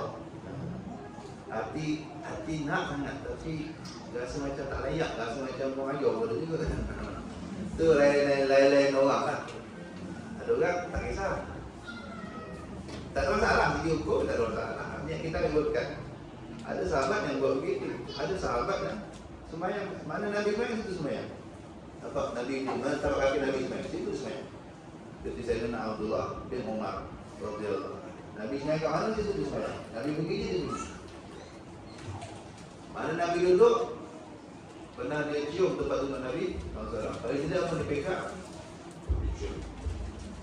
itu amalan Sayyidina Abdullah bin Umar bin Al-Khattab radhiyallahu anhu. Ambil berkat. Cuma ada ulama tak berani. Rasa macam biadab, mana juga. Siapa aku nak duduk situ. Adab. Macam kita orang makan ke tak? Ni adab ni lain-lain orang. Lain-lain rasa. Kita tak boleh ukur kata. Sayyidina Abu Bakar, lepas Nabi meninggal, yang jadi khalifah beliau. Jadi bila khutbah Jumaat, beliau naik mimbar lah. Tapi beliau tidak bijak di tangga ketiga. Mimbar Nabi itu 3 tangga. 1, 2, 3. Nabi akan pijak tangga yang terakhir, paling atas lah. Sayyidina Abu Bakar jadi khalifah, beliau tak naik ketiga, sampai 2 je. 1, 2. Kenapa? Siapa aku nak pijak tempat Rasulullah SAW? Ini adab. Tak berani nak pijak tangga ketiga. Padahal Nabi tak dengar. Apa salah? Nanti dia lebih kuat suruh tak berani aku tak layak. Takut. Tak berani. Ada. Sayyidina Umar juga begitu. Bila Sayyidina Umar jadi khalifah, Sayyidina Abu Bakar tak ada, Rasulullah SAW tak ada. Sayyidina Umar naik mimbar satu tangga je. Tak berani bijak nombor 2 dan nombor 3. Nombor 2 mana? Siapa aku dengan Abu Bakar? Adab dia dengan warna mati. Apalagi dengan Rasulullah. Jadi Sayyidina Umar bijak satu tangga je. Lagi rendah. Datang Sayyidina Uthman, taruh naik nombor 3. Lupa masa tu sahabat. Persegi sahabat dah. Uthman penghajar ni. Abu Bakar tak macam ni. Umar tak macam ni. Uthman direct tu nombor 3. Kata saya Uthman, kalau aku tak nombor 3, aku dah bijak mana? Tangga 1 dah habis. 1 Umar dah bijak, 2 Abu Bakar dah bijak, 3 Rasulullah bijak. Aku nak khutbah pakai apa? Tak payah kain mimbar lah, kata tanah. Itu pernah berlaku lagi zaman khalifah berapa dah? Berbelas tu, dah 5-6 khalifah. Sama juga. Kalau aku nak ikut adab betul-betul ini, aku akan khutbah bawah tanah. 10 khalifah kan? 3 tangga je. Rasulullah, Abu Bakar, Sayyidina Umar, katalah Sayyidina Uthman, dah tak nak dah. Sayyidina Ali, kena gali sikit bawah. Lepas Sayyidina Ali tu, Muawiyah, gali lagi sikit. Kalau aku khalifah ke-10, Muawiyah, aku kena tumpang bawah tanah lepas ni. Payah lah. Jadi naik balik, apa? Bukan kita biadab. Dia memang teknikal lagi. Hati dia betul tak jaga hormat. Walaupun kita bijak tempat Nabi bijak. Bukannya nak kau hajar. Tapi ni, kena apa? Kan, nak punya mana lagi? Tapi dengan penuh adab. Aku ada adab. Sini tak ada sebut. Kena syarat-syarat akan sebut. Setiap kali imam, mana pun berada, pijak dia mihrab. Pijak je sejarah imam tu. Ingat, dulu di sini tak pijak. Nabi pijak. Kalau Nabi ada, Nabi pijak. Kau jadi imam, kau jangan nak rasa hebat. Siapa kau nak pijak tempat Nabi pijak. Walaupun kita kat Malaysia. Tapi hakikatnya, kalau Nabi ada, Nabi jadi imam. Kau ni posisi kau macam pengganti Nabi tu. Dia duduk dengan adab, pijak dengan adab. Jadi bukan main ke depannya, tak. Orang jadi imam ni, Masya Allah. Dia yang belajar lah, dia tahu. Nak pergi tu, ya Allah. Kalau ada Nabi dia baca begini. Aku ni bidang terlegur tu. Jadi pijaklah tempat mihrab itu. Atau pijaklah sejalan imam itu dengan penuh adab dan apa kata, takzim. Ingat, kalau ada Nabi baru jadi imam. Kita ni jadikan posisi Nabi imam. Berdiri bijak dengan penuh adab. Bukan asal bijak itu. Satu rasa hebat. Turunkan sahab. Rasa itu mesti ada tawaduk. Kalau begitu tu paling depan, tapi kita siapa? Kena rasa paling kecil. Kalau kita di depan, bukan mana kita paling mulia, tak. Mungkin saya ngajar ke depan, bukan mana saya paling mulia. Mungkin tuan-tuan nanti saya besok masuk surga. Saya tak tahu. Tak mesti saya fikir kita masuk surga, tak. Mungkin saya jumpa sama-sama besok, saya kena rata, tuan-tuan akan ke surga, saya tak tolong bimbing saya. Saya tak tahu, nasib masing-masing besok. Tak boleh saya kat depan, saya paling mulia, tak. Faham? Tak mesti yang duduk depan ni, dia paling mulia, dia pasti ke surga, tak. Perasaan tu mesti ada. Jangan pernah merasa kita paling mulia. Antara orang yang disayang Nabi, dicintai Nabi SAW, kata Nabi SAW, ada 5 sebenarnya, ada 7 sebenarnya. Yang ke-7 tu, saya tak nak sebut. Yang ke-7 tu, ada yang ke-7 tu. Walladhi yaqulu fi nafsihi ana akhasun nas. Orang yang selalu kata dalam hatinya, orang yang biasa kata dalam hatinya, ana akhasun nas. Aku orang paling hina. Aku paling hina. Duduk depan ke, jadi imam ke, dia pakai apa pun, dalam hati aku orang paling hina. Ana akhasun nas.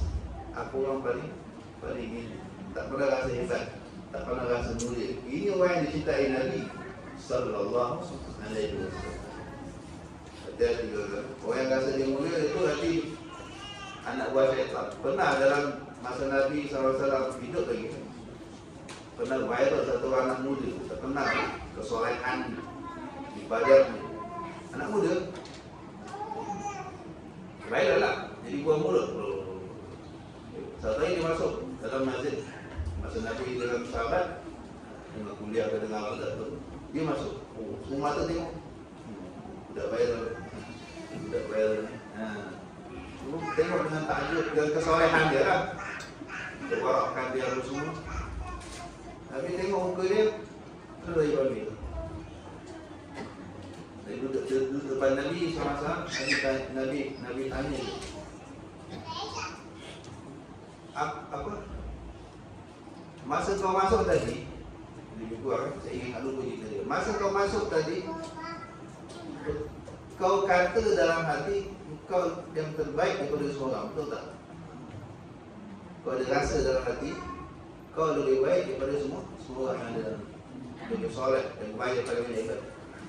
Anak dia mengaku benar Rasulullah perasaan pada kita pun jangan termerah kan. Kita kalau dah paling tak ada rasa ke? Bohong, tak ada rasa apa-apa kan. Mesti ada rasa dipanggil wujud.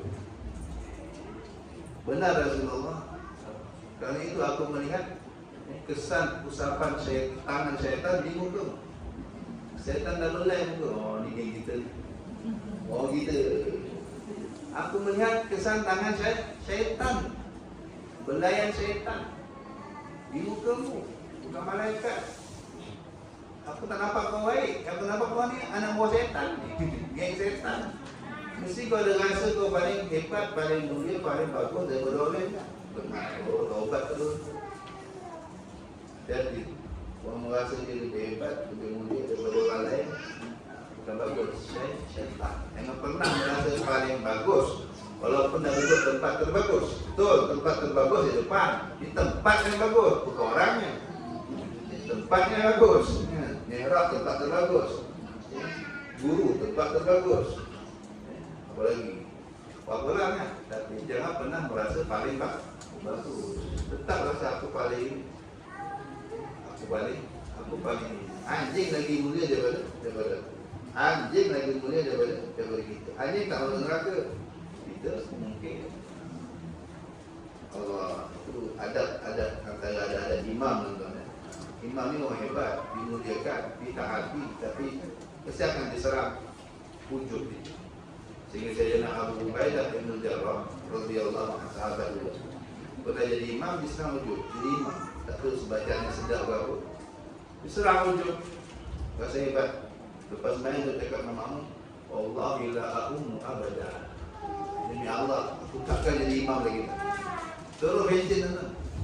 Hanya sekali diserang wujud. Takut. Dia biasa. Saya ni kan. Tak tahu bahawa wujud itu mengumbar kita ke neraka. Tak kisah pun. Tak tahu. Sahabat sekali kena je. Allah, kau cik oleh besok jadi imam. Dah aku abad, aku takkan jadi imam lagi. Kau orang itu katanya. Abad. Takut. Tersia je. Pahala besar. Kena makan wujud, habis. Satu nak.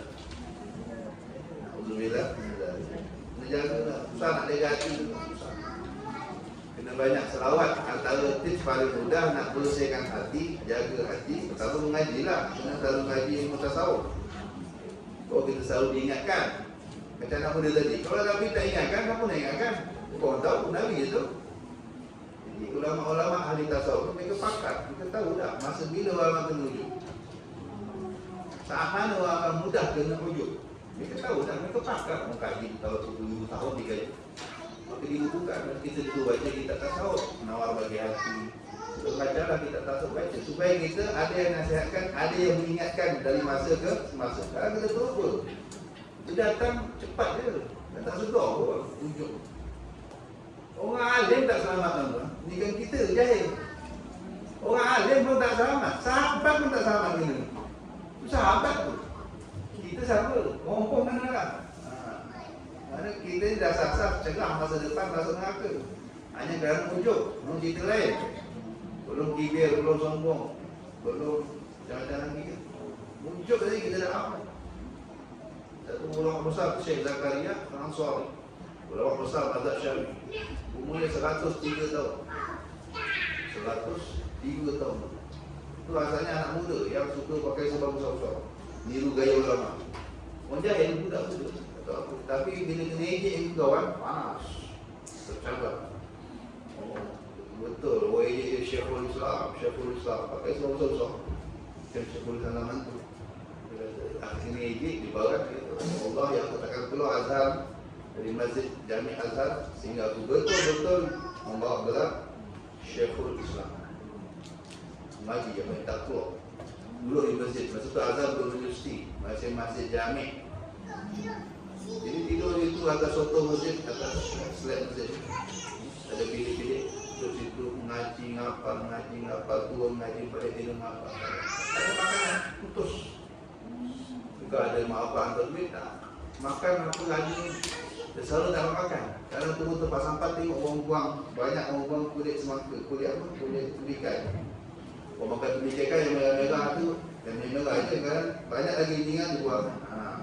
Lebih-lebih itu dia basuh ke makan. Orang buang-buang yang lebih-lebih tulikan itu basuh, cuci makan. Itulah bekal belajar bertahun-tahun. Alim, jadi alim. Anak kita bagi sebulan ni beratus ribu pun tak pandai-pandai dulu. Alim lah, maka tulis kai. Sampailah dia tak tinggal Quran, ada orang nampak katnya. Dia pun, dah jangan. Saya sponsor awak setiap hari 2 biji roti. 2 roti, saya bagi. Tak, dia jawab saja. Oh, sampailah Allah tak dekat.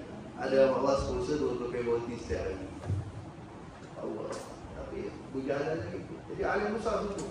Apa ini betul-betul keluar azab Syekhul Islam Zakaria Al-Ansari, keturunan Ansar, orang Ansar, anak cucu orang Ansar, orang hebat.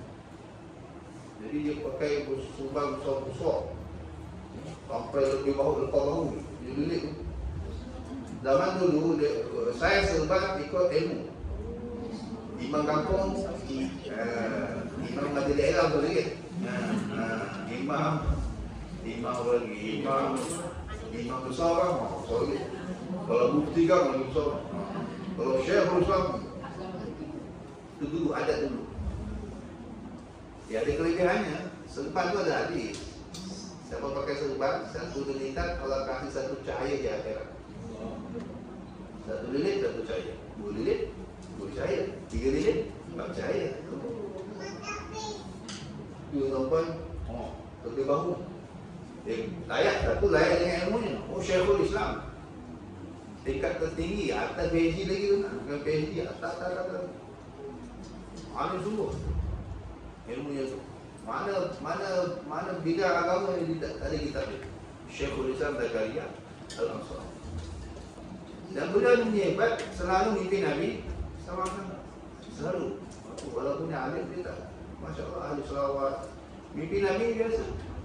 Tapi satu hari ni alim sampai 3 minggu tak mimpi Nabi. 3 minggu je. Orang dah biasa mimpi Nabi, tak mimpi tu baik mati bagi dia, baik mati. Dah biasa tengok Nabi, tak dapat tengok Nabi, mati lebih baik. Allah, macam orang bercinta kan, tak dapat jumpa kekasih, bunuh diri. Dulu. Nangis. Apa ini dia selawat. Satu malam mimpi. Dia juga mimpi Nabi. Mimpi ada orang dia datang, bisik ke dia atau buat jumpa dia. Share ke dia. Cuba awak amalkan selawat ni. InsyaAllah mimpi Nabi. Ini selawat kham untuk bersihkan hati lah. Maka selawat dia. Baca sebelum tidur. Assalamualaikum ya sayyidi ya Rasulullah. Salat hailati adrikni 116 kali. Kemudian Assalamualaikum ayuhan Nabi wa rahmatullahi wa barakatuh 116 kali. Yang terakhir apa itu? Ana fi jahi Rasulullah sallallahu alaihi wasallam 116 kali. Kita buat. Oh, tu betul mimpi Nabi. Malam tu juga mimpi Nabi tuan-tuan nangis. Salam, cium tangan, cium kaki. Kenapa ya Rasulullah? Tinggalkan saya, kamu tak jumpa saya. Nabi kata, aku tak berkenan dengan kau. Aku tak berkenan dengan kau. 3 sebab. Apa dia Rasulullah? Kau orang panggil gelar kau Syekhul Islam. Kau ada sesuatu kan? Wujud juga. Ada rasa terkesan kan? Kau terkesan. Benar Rasulullah. Ya tipulah tak terkesan. Gelar tertinggi zaman tu. Bukan mufti atau mufti lagi. Saya taubat Rasulullah, saya taubat. Satu. Yang kedua, kau keseluruhan, kerana kau Syekhul Islam, sebab kau bersama. Apa lepas bau? Oh, kalau macam tu saya tak akan sempat saya buang, saya tak pakai sebab lagi, saya tak akan pakai lagi sebab ni, jangan. Pakai, kecil sikit. Okey, kecil sikit. Itu tujuan kecil kan, bukan nak buang apa pahala. Tak berbalik pahala, kalau katalah 15 minit, 15 cahaya, tak pahala dengan satu kali ujuk masuk neraka. Balik tak ada. Kecil sikit. Lawan ujuk tu. Pakai je lah. Tidak tak sunnah, tapi kecil sikit. Baik kalau Rasulullah. Yang ketiga, masa kau bergaya punya amalan suka komen, suka kritik, bagi baca komentar, suka bagi komen ulama-ulama besar. Zaman dulu kalau nak komen ulama besar, berarti dia lebih besar. Gitu. Cara orang adalah setengah kitab yang akan ada komen ulama. Bukan semua kitab. Ada setengah kitab akan ada komen dari ulama lain. Jadi beliau termasuk yang suka komen, bagi komentar lah, bagi ulasan. Nak mengulas kata-kata ulama berarti mesti lebih alim dari ulama tu. Jadi ketika ini tapi boleh, bukan tak boleh kita buat ulasan. Syaratnya kita layak. Jangan tak layak, macam orang tak layak. Mana-mana yang ulas kata-kata Imam Syafi'i, menyalahkan pula tu, mengatakan tak logik lah, tak masuk akal lah, macam-macam masalah. Bukan kita.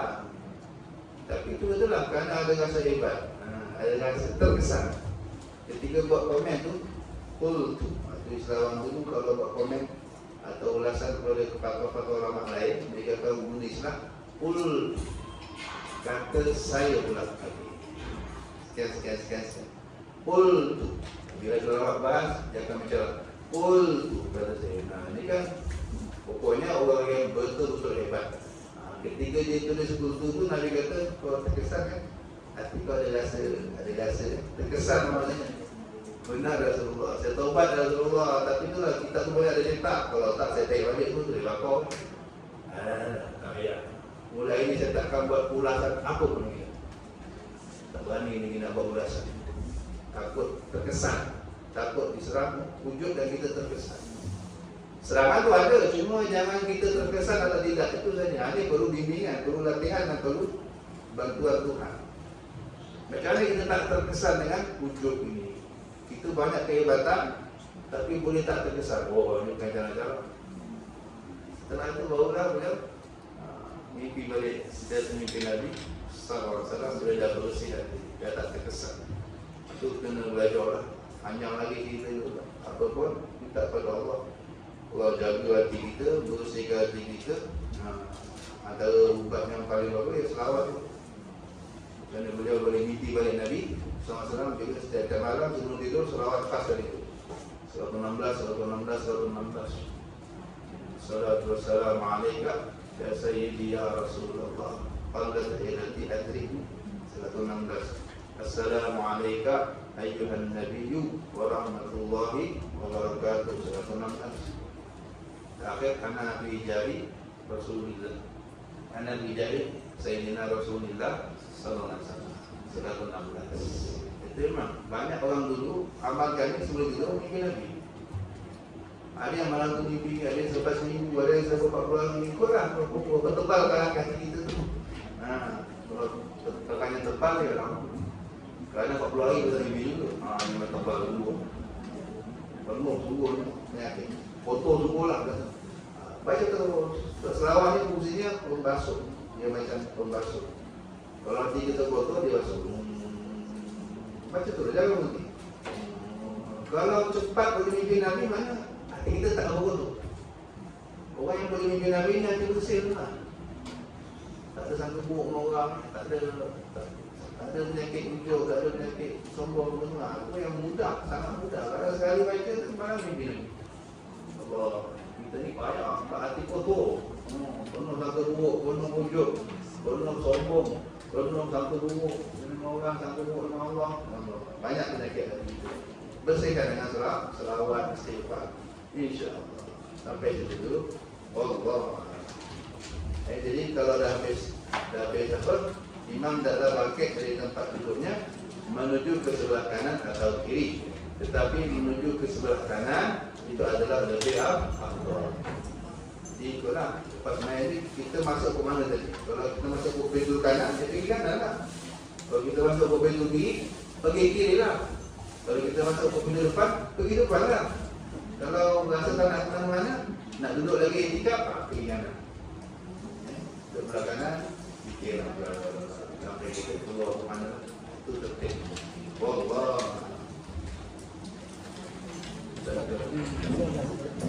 Tanya yang betul baca betul.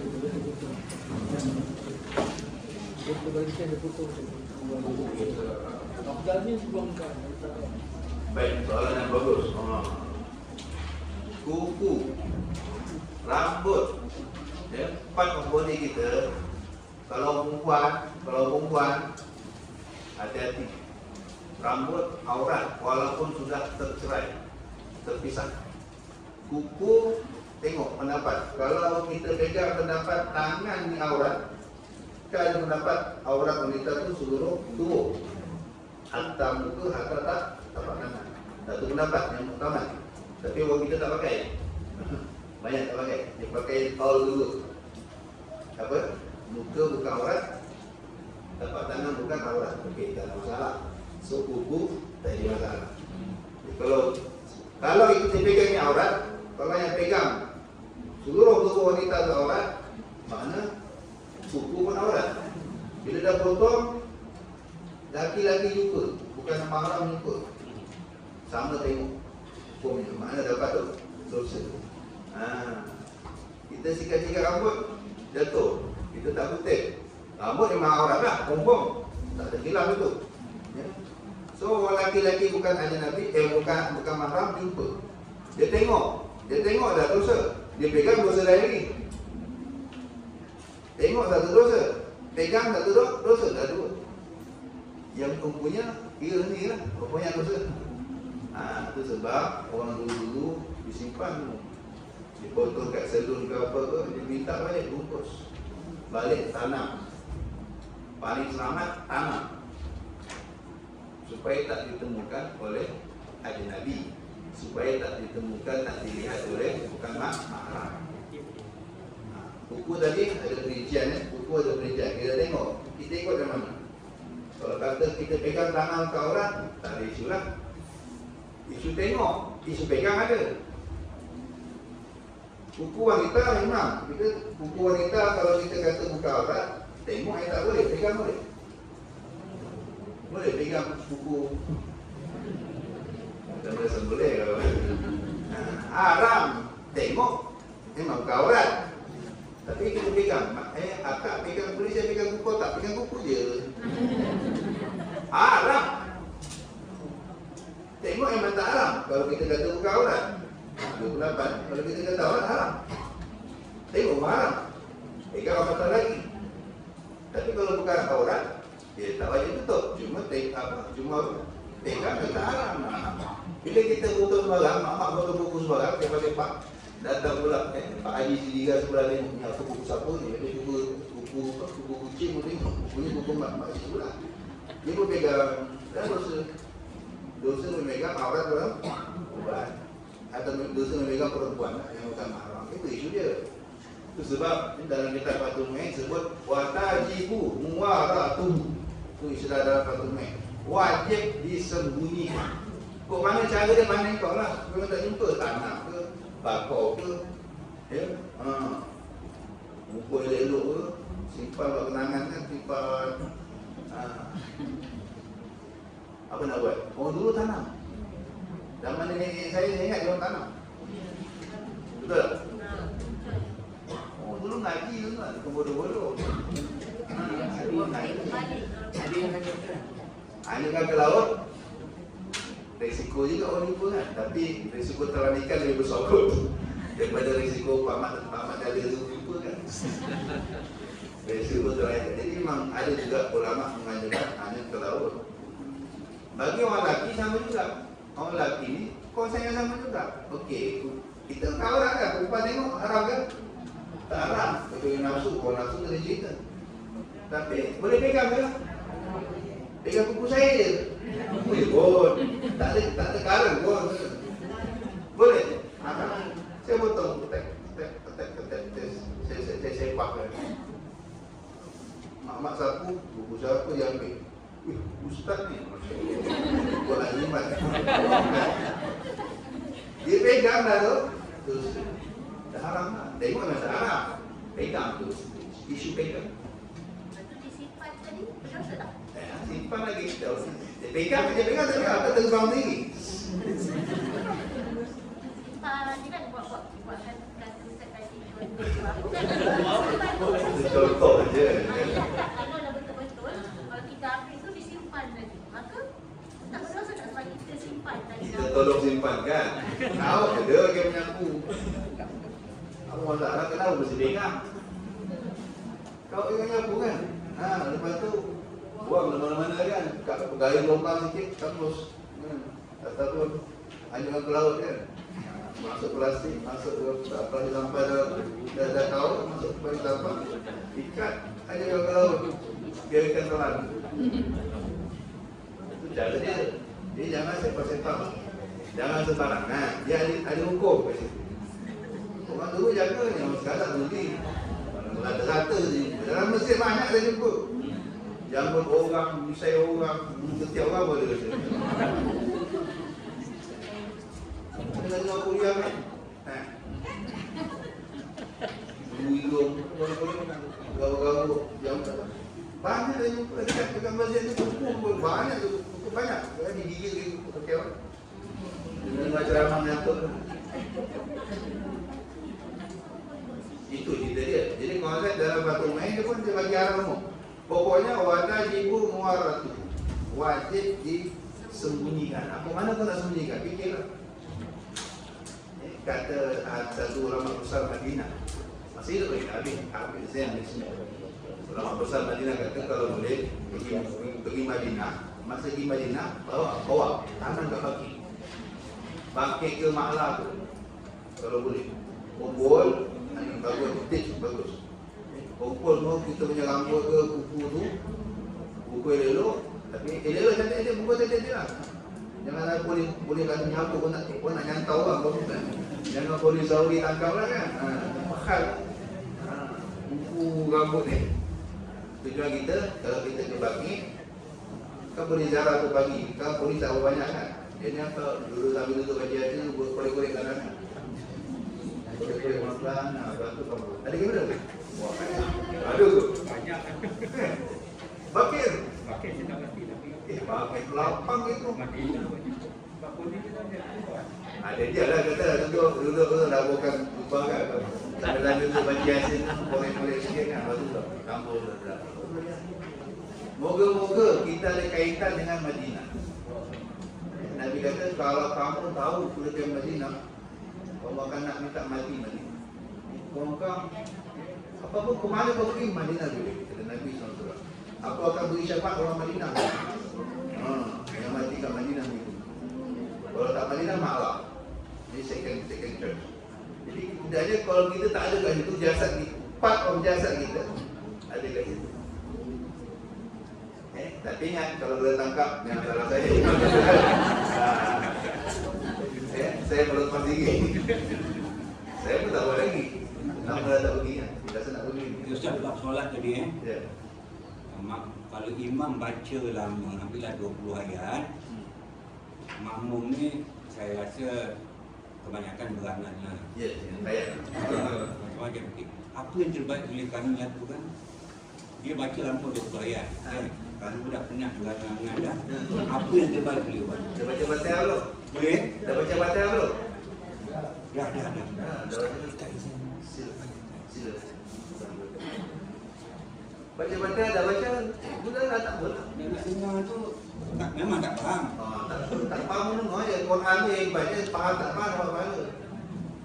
Itu hebatnya Quran. Kalau tak faham tak apa. Kalau selain pada itu, boleh tak kita baca surah yang kita faham kita sendiri dengar? Daripada khayal boleh. Boleh. Daripada khayal. Tak ada masalah. Tapi afdalnya tengok kata. Jadi ibadat yang dituntut masa tu mendengar bacaan di Walaupun tak faham. walaupun tak faham. Quran begitu. Tak faham tak ada apa-apa. Faham lagi macam apa. Dan faham memang. Dia tak tahu juga. Mana ni dia hafal dia hafal ya. Sudah ada api juga faham tu. Api Al-Quran. Tanya Allah tak tahu. Sudah ada api ni tanya. Itu terjemah guru. Guru tak boleh terjemah. Ramai. Dia hafal ya. Nanti dia dalam mengaji kan. Bukan semua lah. Ada setengah yang dia ajar makna sekali. Dia hafalkan makna sekali. Tapi kebanyakan kita tak hafal makna. Kita hafal ayat je. Bila Tak apa, itu tak ada pahala. Quran tu memang mukjizat. Al-muta'abbad bitilawati. Dia akan ibadat hanya baca saja dapat pahala walaupun tak faham. okey, soalan nombor 2. Tadi Ustaz sebut syafaat ni. Jadi saya ada baca ada kategori anbiya ni termasuk sekali dengan ustaz dan ustazah yang mengajar ni, dia akan dibagi kemudian membagi syafaat. Kota syafaat. Ada Ya. Okey. Nabi dan Nabi satu. Ustaz ni ustaz yang mengamal dan mengajar. Itu ke ulama. Kota ulama. Ulama lain. Ustaz kata sebut itu. Jangan kurangi tu kan. Ustaz pasal ulama. Ulama belum tentu ustaz. Oh, Betul. Ramai orang alim tak ngajar. Dia berniaga. ulang balik ayat ni. Ustaz semestinya ulama. Nak jadi ustaz mesti ulama. Faham ya saya?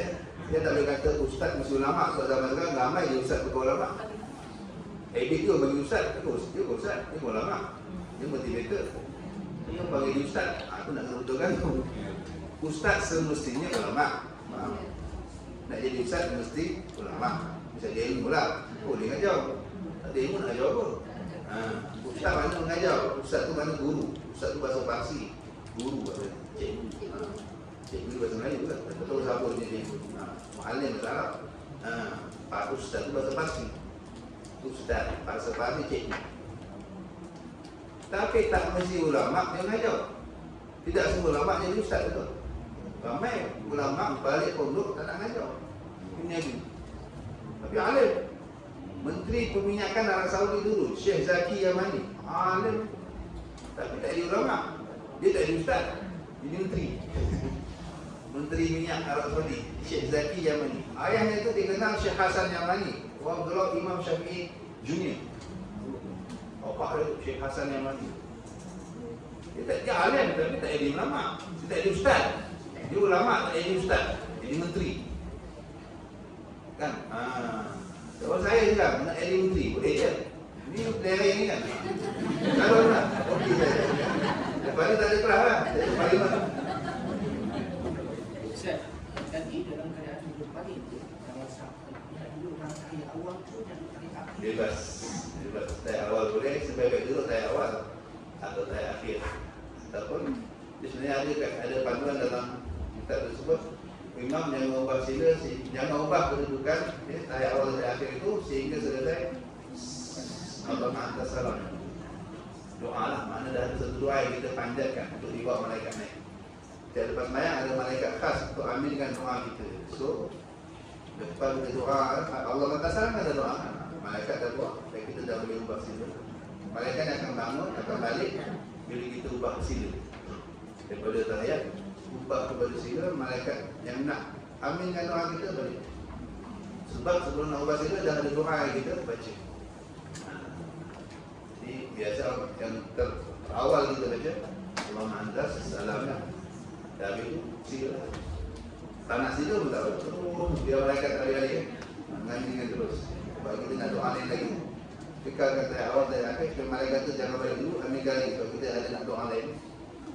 Dan kita ada menyebut adab begitu. Wallah. Ustaz, saya punya awal, kita dah tengok betul-betul kita masih yang akhir. Oh, terajak. Kita teringat, kita boleh seterus makin ataupun Dia kena makin terus. Sebab dari awal bukan rukun banyak. Ayat awal bukan rukun panjang. Sengaja memanjangkan boleh batal. Kalau tak sengaja tak apa. Dia teringat syuk terus. Tak ada kalau tak sengaja. Ya. Cukup. Ada lagi tak? Sebab ini untuk tuliskan selawat kita minta. Oh, selawat 3 tu. Selawat Baswati. Selawat untuk mimpi Nabi. Boleh tak apa kita tuliskan? Saya saya minat satu riwayat tu, Rasulullah panggil dia tengok tuan, kamu kita satu ayat je. Allahumma jinna minanan kita kan. Tapi dia kata saya tak layak masuk surga dan saya tak nak masuk neraka. Jadi saya doa gitu. Betul? Difahamkan saya jalan tu turun wahyu bahawa dia ada surga. Saya ingin lupa pula cerita tu. Tapi dia doa tu satu, logik lah. Apa lah nak doa, jangan masuk neraka tu ya. Kalau nak masuk neraka, kau masuk surga. Akhirat dua jalan je. Wahadaina munajdain, kami tujuh orang dua jalan je. Surga neraka. Tapi doa tu senang, bukan tu je. Apa? Allah ma'ajin amanah. Siapa yang baca Allah ma'ajin amanah 7 kali, Allah beri sertifikat. Nah, sertifikat syurga atau sertifikat bebas dari neraka. Ijazah Allah bagi sijil. Umpama ada sijil yang akan dia dapat besok. Orang yang amal Allah ma'ajinna minanar 7 kali. Subur dalam KPS. Ya, apa tadi kita ada? Assalatu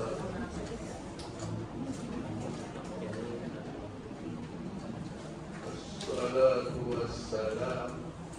Ambil masa sikit teman-teman. Balik. Assalatu wassalam ala Assalatu wassalam alaika.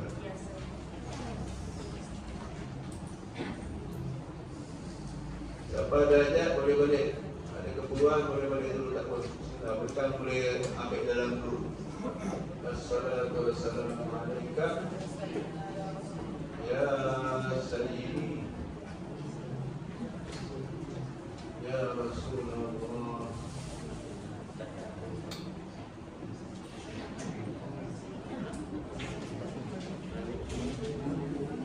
Qalat ilati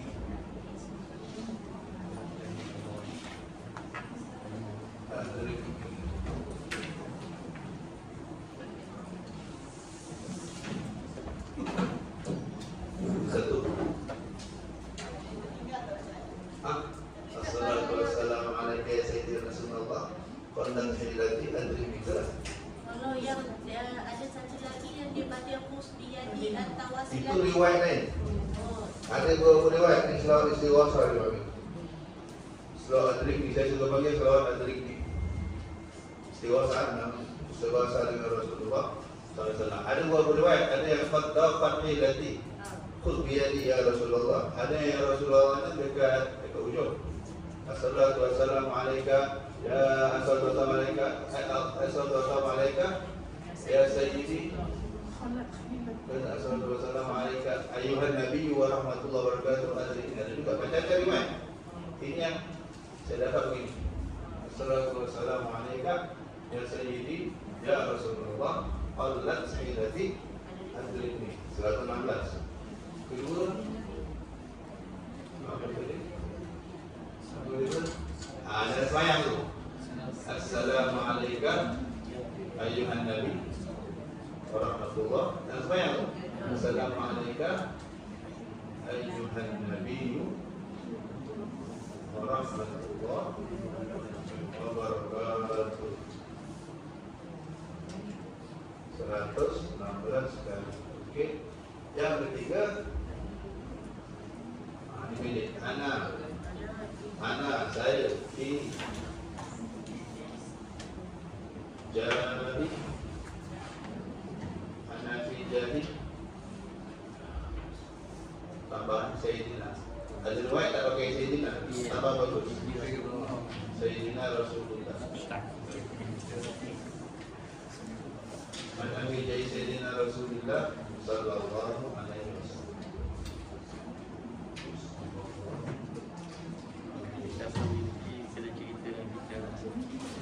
116.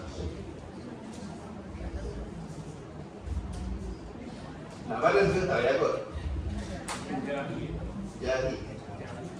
Jahi. Pangkat. Ini ada hadisnya. Ana bijahi, ini ada hadisnya. Tawassalu bijahi fa inna jahi indallahi azim. Bertawassullah dengan pangkatku sebab pangkatku besar. So ada beberapa hajat minta ke Allah sebut pangkat Nabi. Ana bijahi sayyidina Rasulullah sallallahu alaihi wasallam.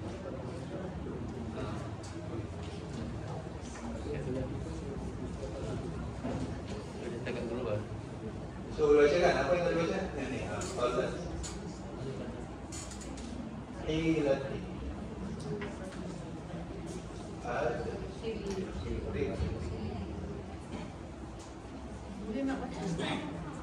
Sebelum tidur. Setiap malam sebelum tidur. Kalau malam tu mimpi berarti hati bersih. Kalau malam tu mimpi juga, dalam mimpi memang Masya Allah tak sebut saya hati baik, hati baik, hati bersih. Saya mula apa Pak Malam tak mimpi apa-apa. Guru saya kena kepala. Aduh. Pak Malam saya mah. Mula-mula masa bodoh lah. Memang gila betul gila tu. Hei berarti. Hei. Ha berarti bawahi. Lati. Hei lati. Hila tu daya upaya. Olat sedikit. Tak banyak aku boleh buat. Aku tak boleh buat banyak yang Rasulullah. Kita salam panggil Rasulullah. Kang ngadu ke Rasulullah. Allah terhenti. Aku tak boleh buat banyak. Tak banyak yang aku boleh buat untuk masalah aku. Tak banyak yang aku boleh buat itu maksudnya. Sedikit. Allah terhenti. Tak banyak. Sedikit dari upaya aku. Tak banyak apa aku boleh buat. Aku boleh buat sedikit lah untuk masalah aku. Adrik ni, tolong aku. Adrik ni bantu aku. Tolong aku.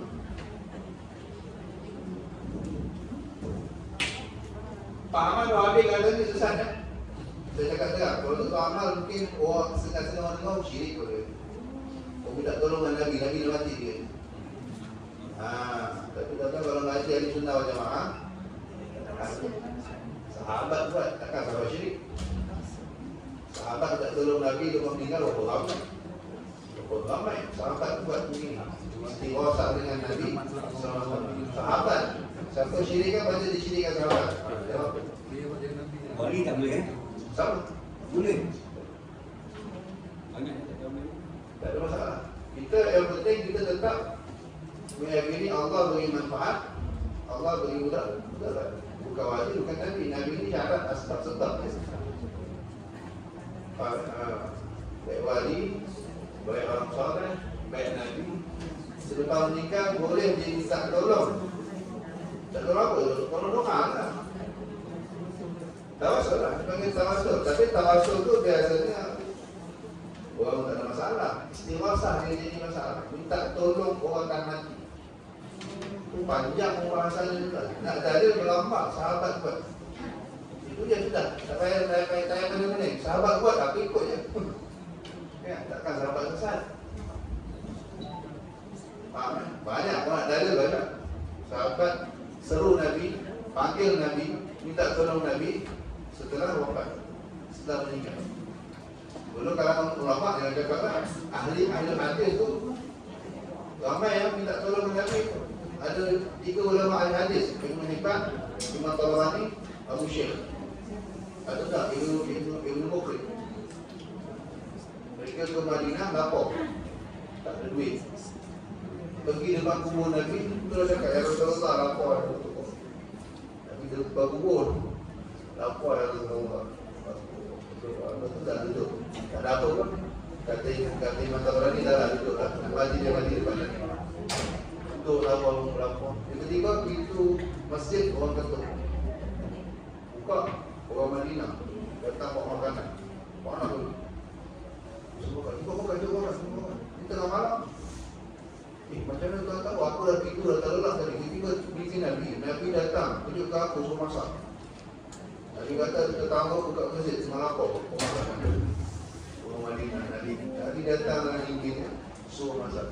Orang makan. Jadi zaman hari-hari hadis dari Imam Tabarani, Abu Syekh dan Ibnu Mukri berkata, semua hari-hari hadis tu. Tapi kita tahu kok. Minta ke Nabi yang dah meninggal tu. Lepas kubur Nabi.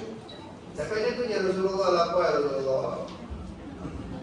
Apa lah yang Nabi cakap dia lagi? Itu istirahah. Banyak lagi kita ada kan. Dia sudah gini-gini ikut kan. Tak, di 116 ni angka ni mesti ada sebabnya. Ada. Saya tak tahu lah. Saya tak tahu sebabnya, belum tahu. Tapi biasa ada. Ada lah rahsia-rahsia ni. Sebelum Ahmad. Ini daripada mimpi Imam Ghazali Syekh Zakaria Al-Ansari. Contoh boleh Google siapa Syekh Zakaria Al-Ansari. Bukan jangan-jangan orang. Ulama besar, mazhab Syafi'i. Dia istighosah. Wallahu a'lam. Nak semak balik yang ana fi jari sayyidina Rasulillah sallallahu Alaihi wasallam. Ana bijai sayyidina Rasulullah sallallahu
Asyhadu an la ilaha illa anta astaghfiruka. Allah